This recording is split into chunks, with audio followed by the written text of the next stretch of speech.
Ramos, President of the Republic of the Philippines. Brigadier General Robert F. Foley, the Commandant of Cadets.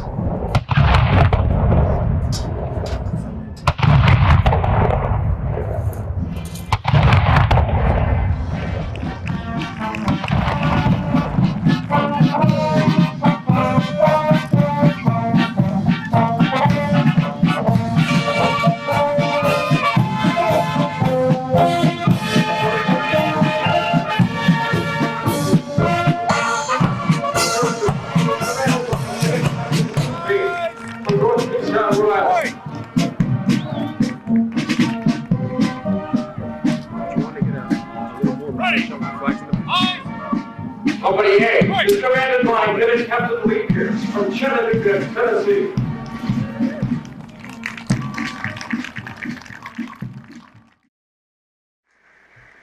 Please take seats, ladies and gentlemen.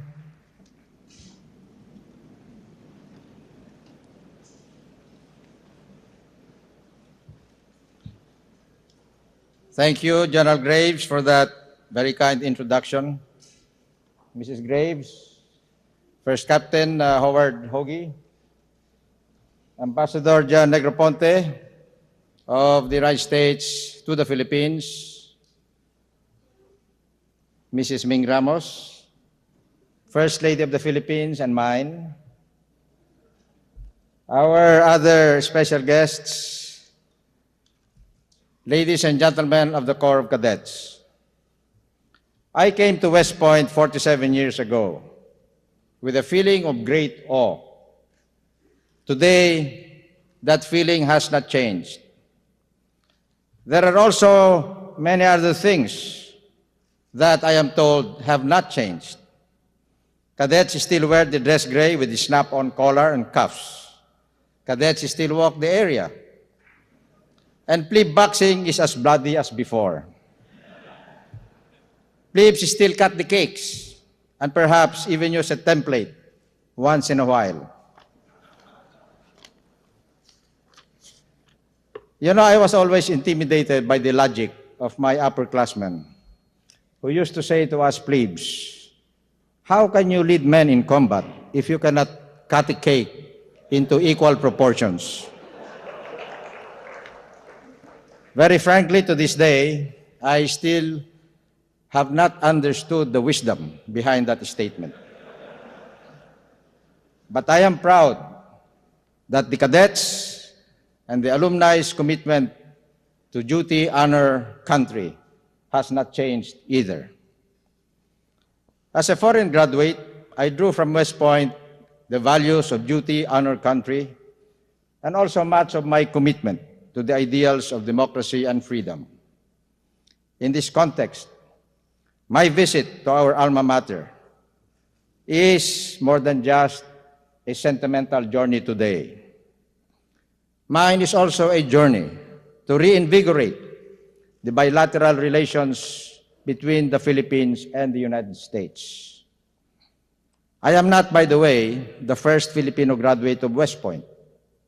That honor belongs to General Vicente Lim, class of 1914, who became a division commander in the Philippine Army and was executed by the enemy during World War II. His son, Vicente Lim Jr., class of 1944, incidentally, is with my party today.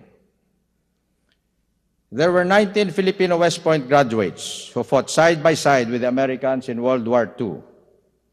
When that war broke out, 267 American West Point graduates drawn from 39 classes were on active duty in the Philippines, and nearly two-thirds of them, 173 to be exact, perished in my country. 1 million Filipinos died during World War II, either as combatants of the U.S. Army forces in the Far East or the USAFE, as guerrilla resistance fighters during the 3 years of occupation, or as innocent bystanders in a war my people did not understand as to why it happened in the first place. The most prominent West Pointer who arrived in the Philippines was General Douglas MacArthur, class of 1903, who was instrumental in the organization and training of the Philippine Army in 1935, fought the defense of the Philippines on Bataan and Corregidor in 1942, escaped to Australia, and led the liberation of the Philippines in 1945, fulfilling his pledge of "I shall return."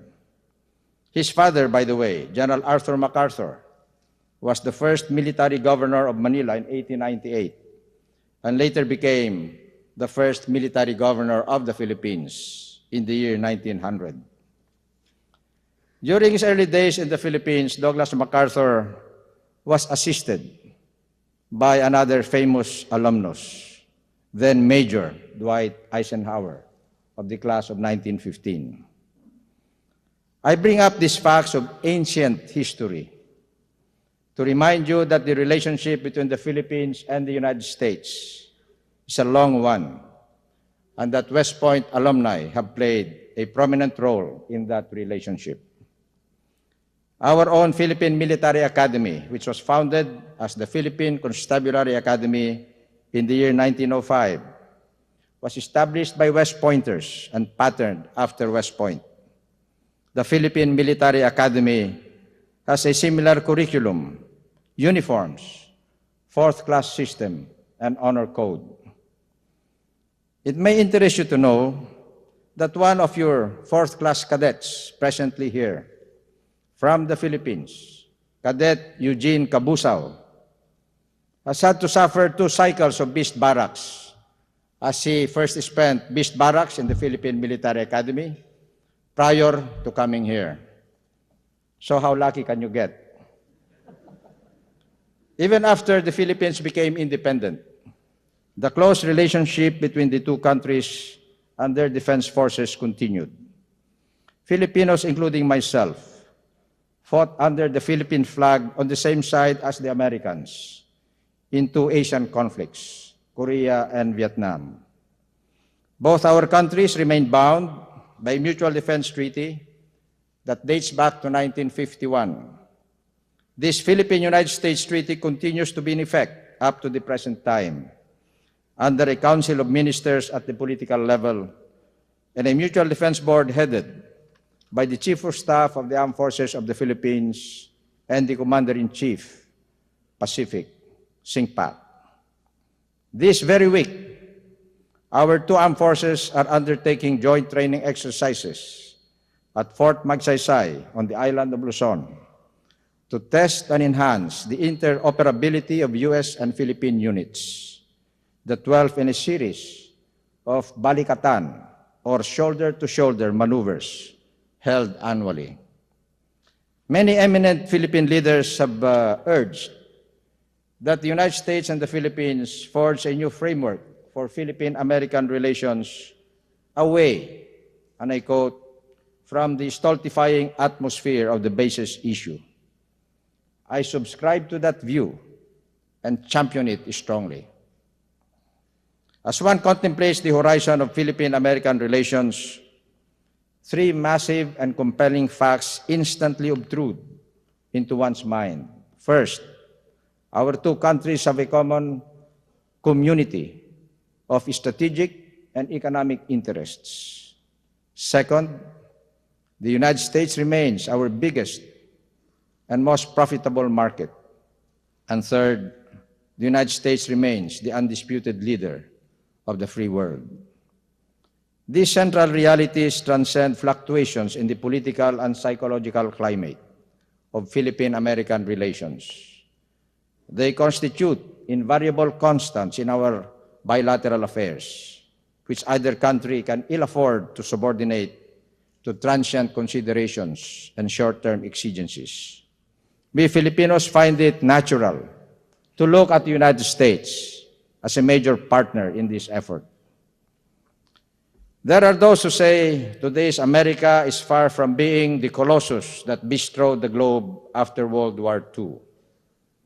And these somber souls say America has sadly diminished in spirit and so anxious about its fall from preeminence in the world that it feels neither generosity nor responsibility for the miseries of other people.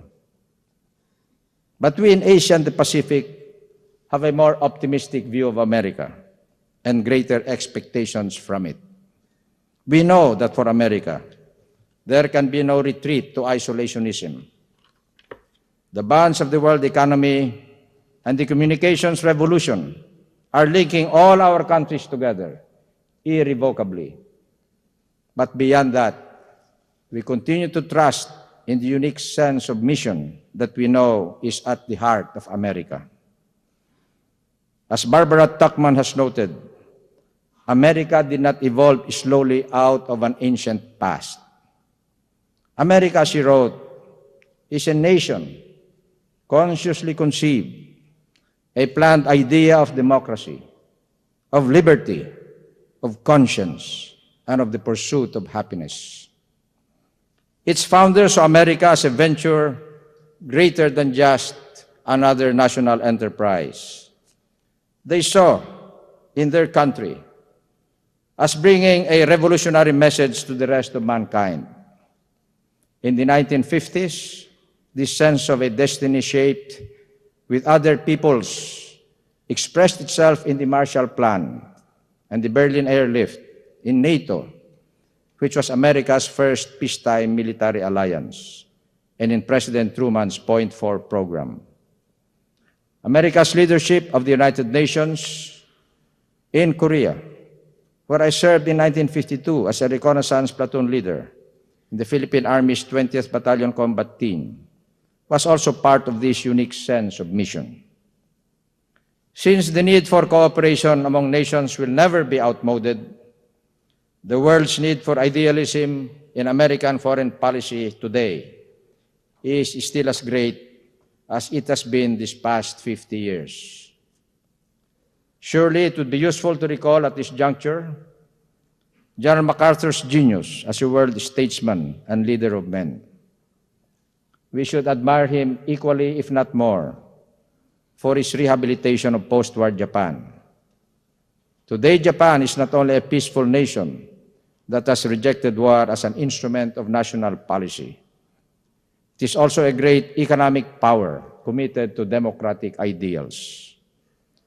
General MacArthur's enlightened governance of Japan indeed may be regarded as a major factor that triggered the remarkable development in later years of the Asia-Pacific basin. MacArthur's singular impact on Japan and the entire Asia-Pacific region is embodied in the manner by which he brought about these fundamental changes. While he enjoyed far-reaching powers, he did not resort to force. He respected the sensitivities of the Japanese people, and he worked through Japan's leaders. He did not violate their culture. MacArthur himself said that he had to be an economist, a political scientist, an engineer, a manufacturing executive, a teacher, even a theologian of sorts. On another occasion, he said, SCAP, his title as Supreme Commander for the Allied Powers, is not concerned with how to keep Japan down, but how to get her on her feet again. We shall not do for them what they can do for themselves. MacArthur inspired his own subordinates to adopt this attitude. And as one of these subordinates put it, we must restore security, dignity, and self-respect to a warrior nation which has suffered an annihilating defeat. In a sense, West Point did not teach General MacArthur how to change a nation. As William Manchester, his biographer, put it, all West Point had given him was a lodestar, the Academy motto, duty, honor, country. But according to Manchester, in an age of pragmatic politicians, MacArthur sought foothold in the bedrock of principles. To him, Fraser Hunt wrote, issues automatically became moral issues, his decisions resting on the simple test of what is right and what is wrong. the ancient verities still remained the basis of the great decisions that MacArthur made. Obviously, most of us do not have MacArthur's flair for the dramatic. The most we can do is to follow the same lodestar of duty, honor, country that guided him and other distinguished graduates, and to emulate his breadth of vision and personal courage that enabled him to inspire so many people. In a much larger sense, we must recognize that any viable relationship with any other nation on earth must be based on our commitment to duty, honor, country, and the conduct and performance implied by this commitment. It will not always be easy to ascertain what this commitment demands, but we must always do our best to find it out. The lessons here are clear. Amidst diversities and clash of cultures, there will always be effective ways to introduce, nurture, and strengthen democracy and to establish lasting relationships. Let us look at General MacArthur as a model of the soldier-statesman, deeply committed to democratic ideals, magnanimous in victory, totally committed to service, with a sense of justice and fair play, and sensitive to the dreams and aspirations of a whole nation and a vast community of nations in the Asia-Pacific basin. Ladies and gentlemen of the Corps, as you pursue your military careers, there will be continuing challenges that will demand that you use your capabilities to the fullest. The wars you may have to fight could involve poverty, hunger, disease, calamities, and oppression. And you should be ready to be soldiers of peace, to be nation builders, to be catalysts of understanding and goodwill among peoples and among nations. The starting point for such readiness is our commitment to duty, honor, country.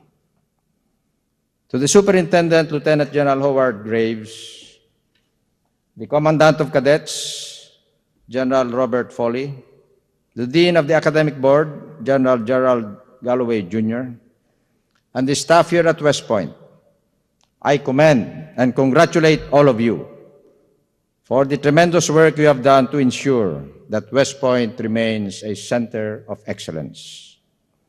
You continue to mold leaders in the best traditions of those who have come before you. For these efforts, I salute you. From an appreciative graduate, I say, carry on. To the Corps of Cadets, thank you so much for giving me the honor and privilege of addressing you today. Before I close, may I add two more things. First, the Army-Navy game. Back in the Philippines, this is a yearly event that alumni from West Point and Annapolis always look forward to. This year, as I did last year, I will be hosting the reunion of the graduates of both service academies to watch that game by satellite.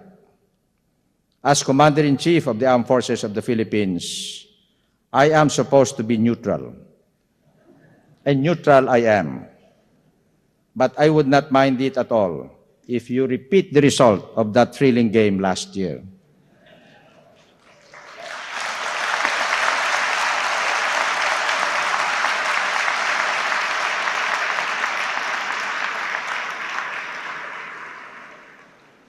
And last, but certainly not the least, as the visiting head of state,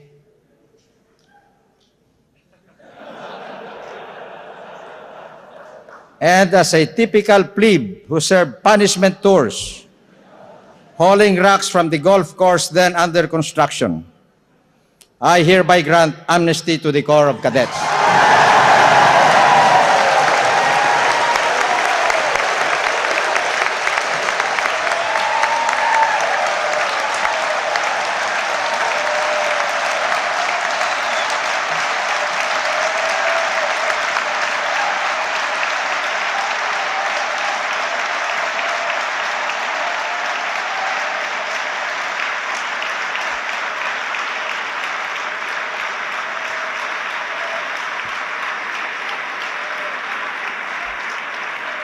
Ladies and gentlemen, please take seats again. I'm not yet finished.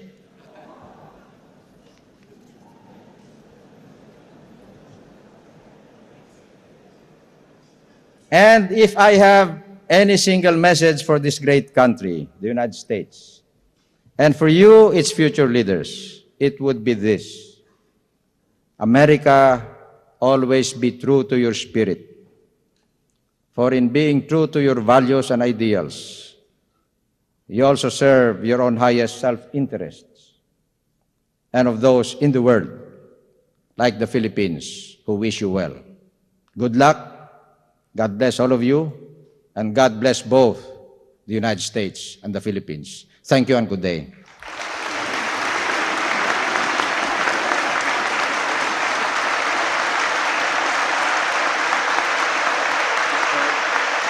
mind sliding off to the side here a little bit, President Ramos? Would you mind moving over here a little bit, sir?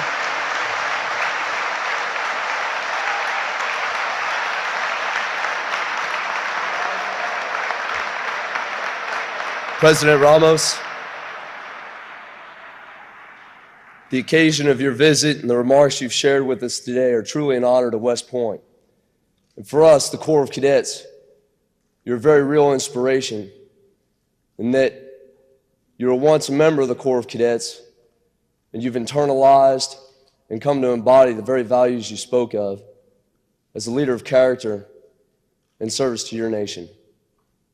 And we're truly appreciative of the opportunity to have lunch with you today. And therefore, on behalf of the United States Corps of Cadets, I'd like to present you with the Cadet Saber as a symbol of our heartfelt gratitude. Thank you very much. Thank you, sir.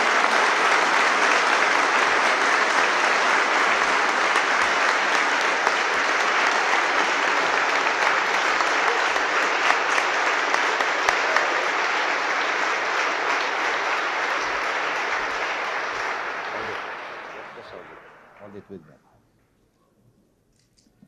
First Captain Hoagie, in behalf of the government and the people of the Republic of the Philippines, as well as the West Point Society of the Philippines, I have the privilege of turning over to you a set of books for the Cadet Library in order to, as I said earlier, reinvigorate Philippine-U.S. relations through your studies.